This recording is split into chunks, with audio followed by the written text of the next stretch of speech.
I stayed. And I'm going to tell you about that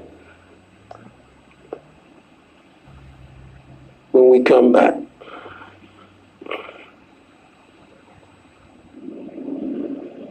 First off, Lucasville was Ohio's maximum security penitentiary. It's where they put people that they didn't want to see again. Back then, you could have a sentence that would be 1 year to 25 years, and you could go up to the so-called parole board to try and get out on your first year, and then they call you back on the second year, the third year, all the way to 25.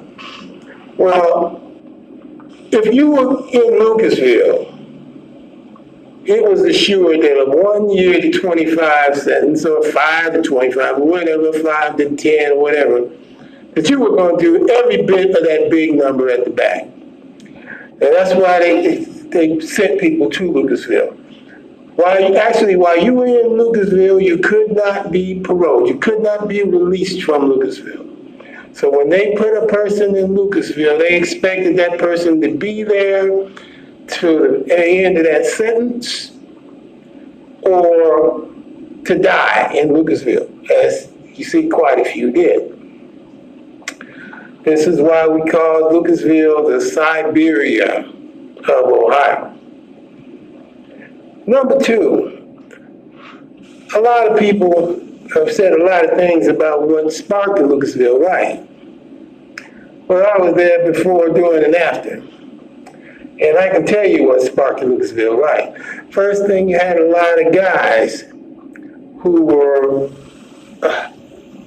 health conscious, fitness nuts, worked out all day.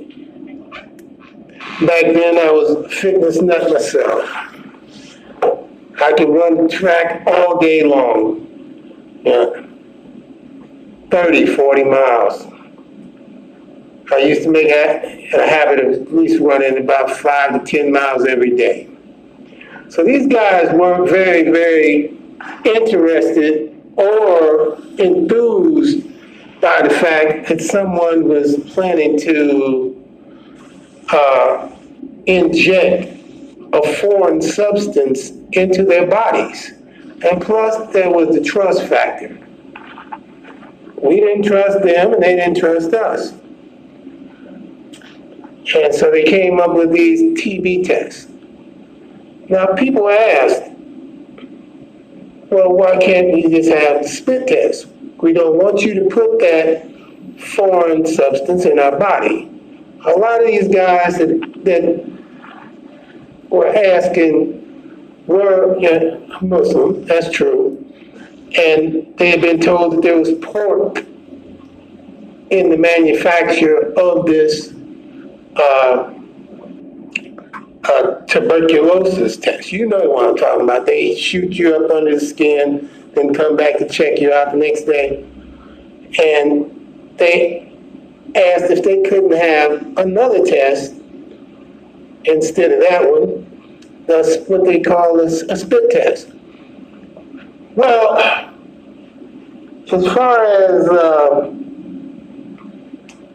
cooperation goes between the prison population and the guards or the administration, the administration took this time, picked this time, to flex their muscle and show their authority. The guys had asked specifically for a spit test, where anything except for put that needle. Instead, the Lucasville authorities had answered with, you will either take this test or we will shut down this penitentiary on Monday, the coming Monday, and we will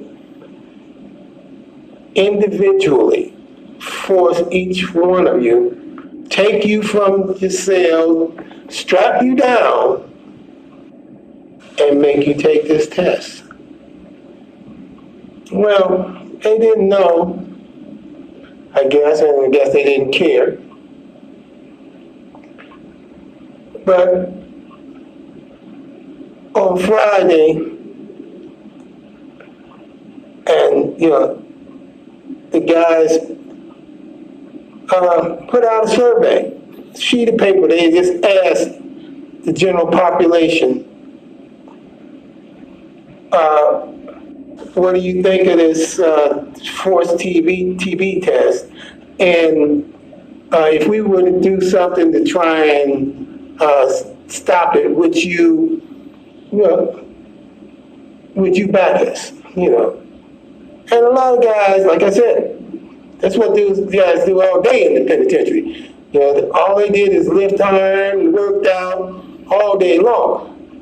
They didn't want this poison going into their body, and the majority of them, including myself, signed that little piece of paper and said, yeah, we would back you if you wanted to do something. Now, we never had any idea that they were about to take over the penitentiary, Besides, how often has that been done? That had been done once before we know of in Attica, and it was a total disaster. 50 people were slaughtered, and that included guards, administration, and prison population. So this was the furthest thing from our minds. But lo and behold, so I'm going to put it like this. And also, another myth is that there were 800 guys that took over this, that, and other. There were no 800 nothing. You can't get 800 people to do anything together. Not back then, not now. Well, at least I hope that's wrong, because I'm going to ask you a very important question at the end of this series. But actually, you might be amazed to know 40 men started the Lucasville riot. 40 men. That's 10 times 4. 40 Muslims went out on the L-side yard, together. They turned to the east, got down on their knees, bumped their little heads to the ground, and then salat to the Almighty, and then they got up and they got busy. And when they got busy, the first thing was, like, I was sitting in the cell, and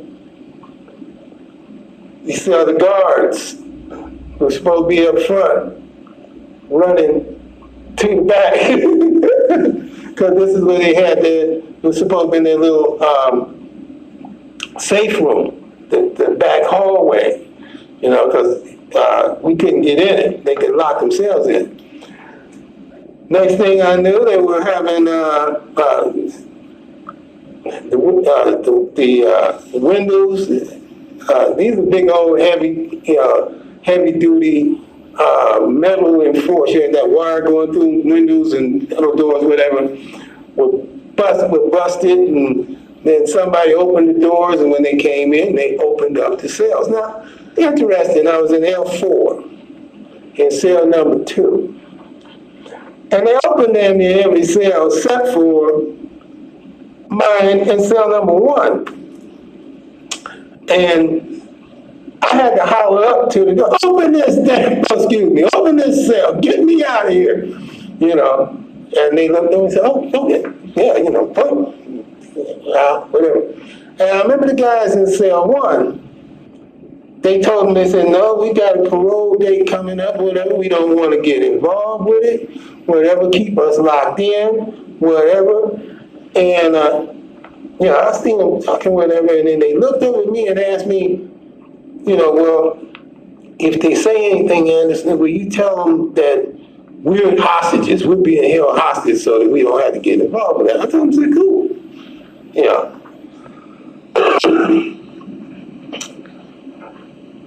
about,